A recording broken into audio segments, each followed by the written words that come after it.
bandeko balandi ya Marina Nzebo télévision, toujours dans le cadre de vous servir.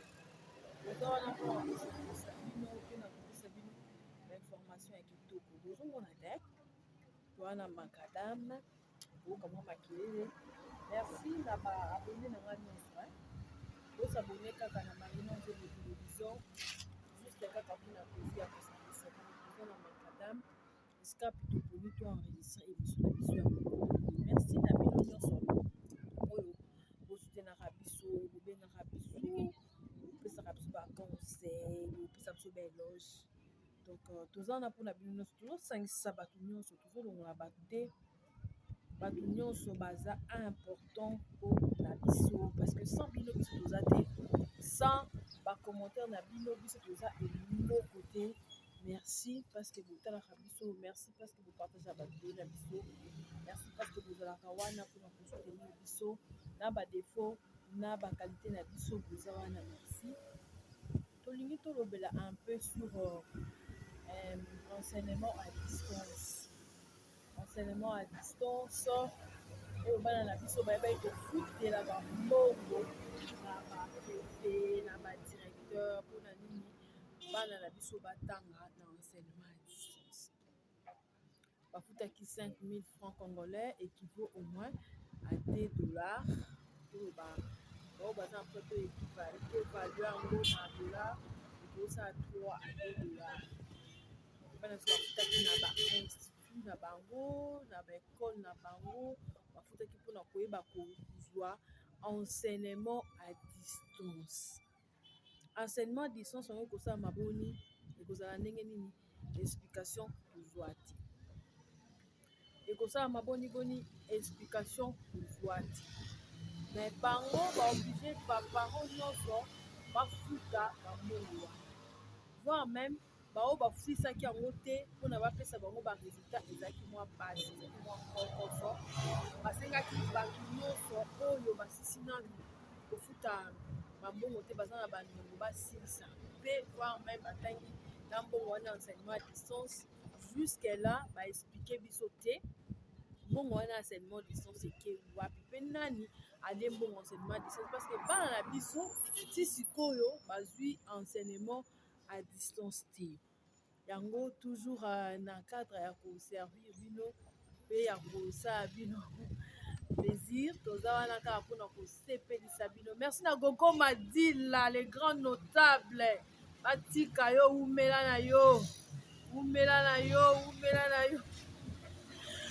Gogo Madila, merci na yo papa social babi lelo ekolobi ekoleka lelo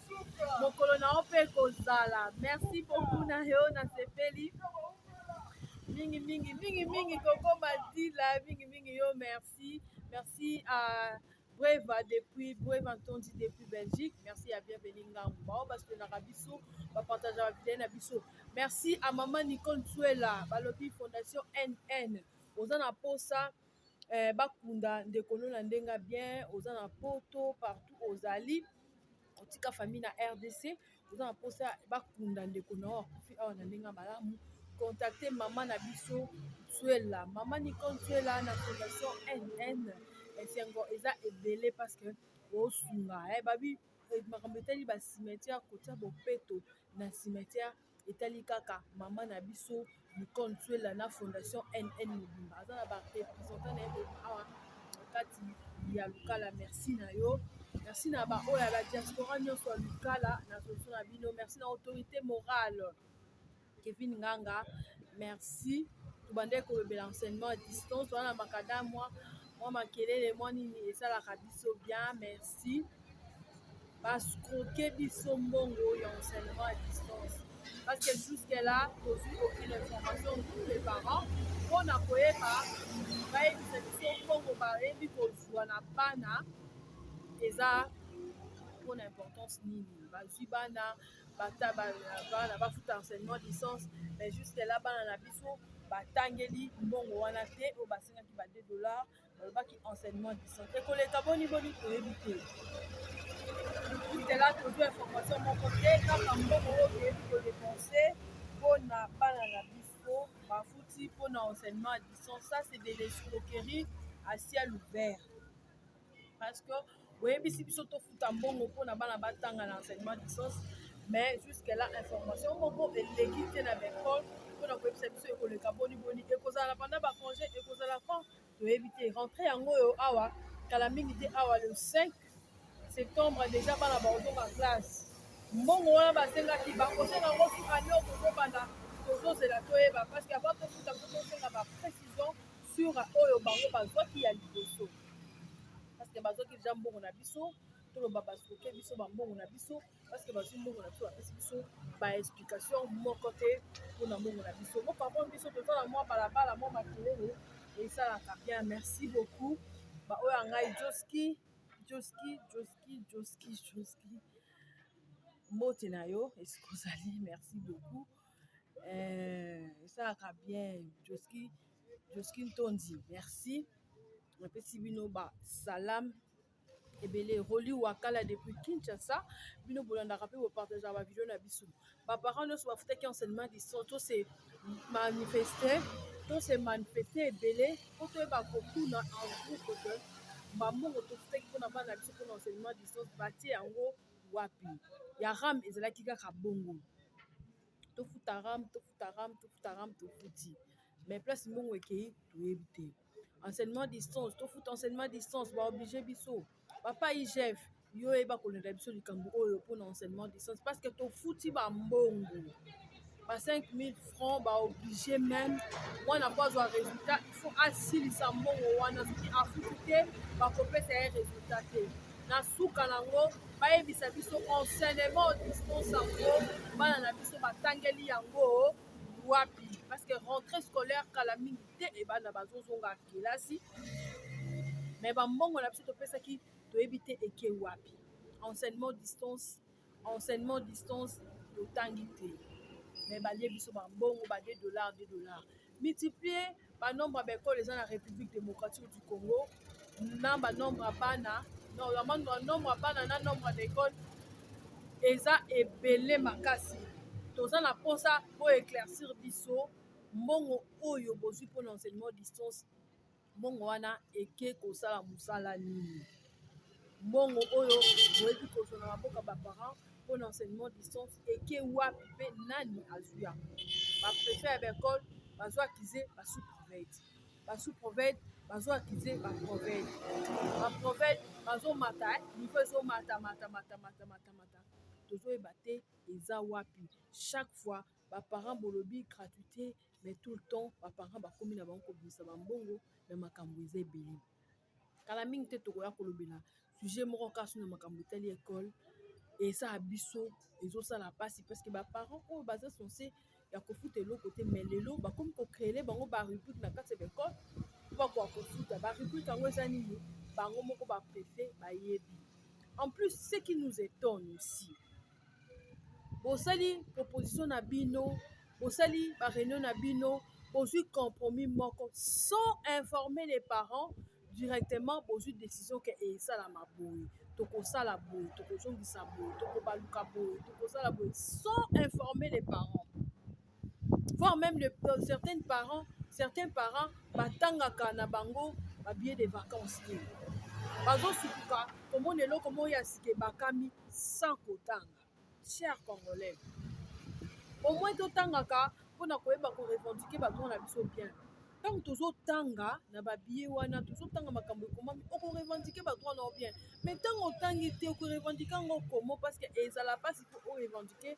badroit na yo oyo eza violé mais quand tu es au courant ya eloko moko okorevendike yango bien na babillet de vacances na biso ebele batangi te mais bamoni makambo ekomami kuna ya malamu te tozozela baexplication sur enseignement distance bambongo na biso oyo bayibi biso ba 5000 francs na biso oyo balie baparent nyonso ya république démocratique du congo mobimba parce que tofutaki onga na mitunaki koko na nga azalaka na diadia kuna na manyanga enseignement distance wana soki eye aosala yango ndenge nini bana na biso baza na mboka kuna na manyanga telefone kutu mpo babenga bato bamataka na banzete bamati na banzete mpo baluka réseau mpe omona ezoya te baluki réseau ye sikoyo oyebisanga enseignement distance oyo bakoutilize internet kuna internet eza te appel kutu oyo mpona basala yango eza problème il faut koexplike bango ebele bongo internet oyo bango bakolinga basala enseignement distance bakozwa yango wapi réseau kutu biso awa réseau yango ezalaka mbilinga ezalaka mapiti lobi nango trésor ezalaka mbilinga donc oyo ekomi problème trésor oyo ekomi problème trésor oyo ekomi problème rikoedia balobi oyo ekomi problème eya problème to ya problème te boexplike biso enseignement distance oyo bozozwa bambongo na biso mbongo wana eke wapi parce que baexplication claire sur yango eza te baexplication bokopesa biso sur yango eza te chers parents tous il faut toyebaka ntango nyonso bachef d'établissement ntango nyonso bozwi décision moko il faut savoir informer les parents pour informer les parents après avoir qu'on soit décision na bino pourquoi pas discuter ça avec les parents pour parents bayeba déjà par exemple na fin de l'année aussi tolobela prochainement na fin de l'année bozwi eloko moko bakisa esika pourquoi pas appeler les parents pour que baparents bayeba eloko bino bokolinga bobakisa sika mais bino bobakisi na billet de vacances bozo oblige baparents bafuta certains parents batangi kutu te mais baza basutuki ke fo bafuta eloko wana tozolinga tozwa baéclaircissement mpe baprécision sur yango epuis toya obalancele bino yango ezosala bien tozosala parce que les parents n'ont pas l'argent mais ils sont obligés à payer des frais oyo ya bose ya basurprise oyo ezosala bien te il faut yango sans les informer subitement dans le billet des vacances les parents se retrouvent que faut bafuta bafrais moko boye dès la rentrée scolaire vous exigez aussi dès la rentrée scolaire au lieu d'attendre que vous expliquez aux parents pour que ces parents puissent payer mais vous n'avez pas expliqué mais vous avez imposé à ces parents là de payer ce genre de frais franchement ça ne plaît pas ce n'est pas bien comme l'école à distance, vous avez obligé nos parents, vous avez obligé nous les parents de payer ça, mais à la fin nos enfants n'ont pas bénéficié de cet enseignement à distance. Par après, vous nous expliquez pas comment est-ce que vous avez fait avec cet argent. Nous allons voir clair par rapport à cet argent. Vous allez nous dire l'argent que vous avez pris pour les frais, les enseignements à distance, vous avez fait quoi avec? Nous voulons être clairs, il faut nous préciser et nous éclaircir par rapport à ces sujets parce que nous avons besoin de l'éclairage par rapport à ça. Faut yeba eloko oyo bozwili biso mbongo bosaleli yango nini eloko oyo bozwi mbongo na baparents bosaleli yango nini. Merci à toutes les personnes qui vont nous suivre. Merci na yo koko Matilda ungabi lelo lobi ekoleka lelo nelengi kitoko makasi. Merci na bino nyonso babranché balebranché nyonso ya Marino Nzebo télévision. Merci Nayo, honorable Blaise Mouloki, merci. Honorable Pepe Moukou-Balele, merci. Merci na Brave Antondi, merci na Joski Tondi, merci na Bienvenue Ngangu, babi Bienvenue Ngangu. Oui, Mambo yo salaki. Merci na autorité morale depuis Belgique. Voilà, na Rabiso, bien partagé la vidéo na biso. Merci na Roli Wakala depuis Kinshasa. Balobi, merci na bino pe ba mote belé na Rico Kwediaba, balobi chope galbi. Janvier Kwediaba, mbote na yo, mbote. Na balani nyonso ya Marino Nzebo télévision. Na sengi bino ka bo s'abonner. Numéro na biso eza affiché o ezalaka toujours eza numéro na biso à contact ko benga biso na WhatsApp okozwa biso obengi biso na peine normal pe okozwa biso o contacter biso na Facebook sur notre page Facebook Marino Nzebo TV to Marino Nzebo page na biso soki okomeli biso tozalaka na pour répondre na ba suggestion na bino nyonso ba conseil na bino eza le bienvenu parce que yango sala biso to matata tomata escalier tant to matango na ba conseil et ça la bien. Merci à ma coiffeuse, merci na bière nanga de luxe, babi Ange couturière de luxe, merci na yo ndo la tsanga kitoko makasi ya boye bazua ya boye bakena kwa. Merci à mon grand frère chéri de l'Opizala, merci à ma petite sœur docteur babi ya docteur kitoko wa pelengi elenge sala boye sala bien, merci. Tout la fois prochaine, toi, on a sujet mon reçu à Kitoko parce que va commis tous de l'école. trousse de l'école wana ya na mbongo moko boye papa bafuta na debi yani tokundola mpe toyeba vérité sur trousse de l'école wana tobakisi yango sans informer les parents toza wana mpe tokotikala jamais kodecevoir bino toujours dans le cadre de vous servir. Merci beaucoup na bino nyonso. Merci, au revoir, ciao.